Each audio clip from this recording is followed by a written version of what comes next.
కేసులు పెట్టుకోండి, గతంలో వీడు ఇలా చేశాడని చెప్పి, ఇబ్బంది లేదు నాకు. విమర్శించే కాపు నాయకులు కూడా నేను ఒకటే చెప్తున్నాను, మాట్లాడితే రంగా గారిని పట్టుకొస్తారు.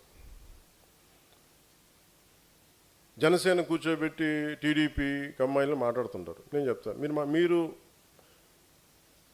ఇష్టపడే రంగా గారు, ఆయన సతీమణి కమ్మ సామాజిక వర్గానికి చెందిన వ్యక్తి. వాళ్ళ బిడ్డలు, వారిద్దరు పుట్టిన బిడ్డలు ఇద్దరు 2 కులాలకు చెందిన వాళ్ళు అవుతారు. అంటే మీకు మీరు ఎంత కన్వీనియంట్గా ఉందంటే మీ రాజకీయం, అది చూడరు.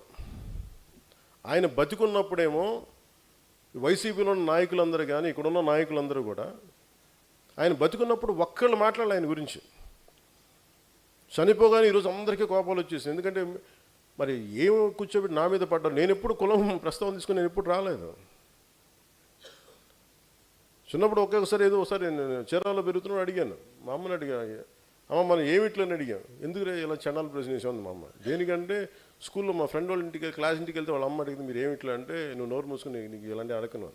అందుకని మా ఇంట్లో మాకు తెలియదు. మా father being a socialist, it's always about society.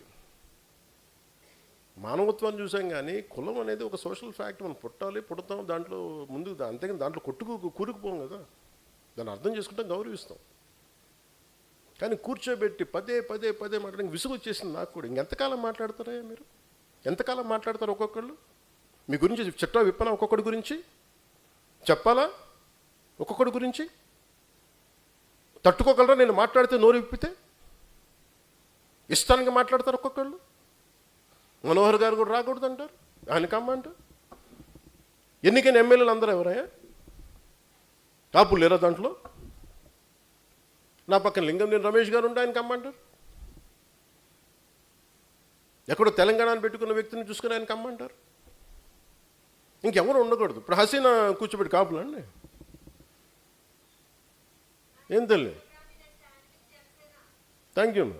నేను చెప్తున్నా అంటే నేను చెప్పేది, అరే దాటి మాట్లాడదాం, కులాలు మతాలు దాటి వెళ్దాం, ఒకే అర్థం చేసుకుంటాం, మాట్లాడతాం, ప్రతి సమస్యను మాట్లాడతాం. అంటే కూర్చోబెట్టి ఇంకా తగ్గి నాకు విసుగు వచ్చేస్తుంది. ఇంకా నాకు ఓట్లు ఉంటే ఉంటాయి, పోతే పోతాయి.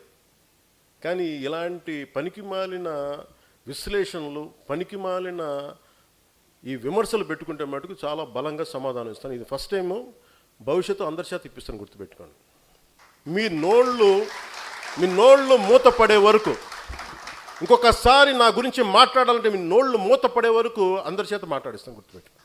ఇంకా సభ్యత సంస్కారం కాదు అని చెప్పి నేను మాట్లాడలే. ఇంకా మీరు స్థాయి దాటేశారు. మీరు ఎవడన్నా సరే మీరు మీ వాదనే చెప్తాను, మీ కుల వాదనే చెప్తాను కాపు నాయకులందరికీ. మిగతా కులాల్లో చూసారా ఎక్కడన్నా? జగన్ గారి సామాజిక వర్గంలో చూసారా వాళ్ళ కులం నుంచి కూర్చున్న నాయకులు మాట్లాడారు ఎప్పుడన్నా? నువ్వు ఓడిపోతే నీ పేర్లు మార్చుకుంటాను ఎవరన్నా మాట్లాడారు? అట్లా ఎవరు మాట్లాడారు? అట్లా మాట్లాడరు. చంద్రబాబు గారి గురించి మాట్లాడారు, నువ్వేం చేసావు కమ్మవారికి అని మాట్లాడతారు, మీరు మాట్లాడతారు. అసలు మీరు ఒకసారి లోపల ఆలోచిస్తారా?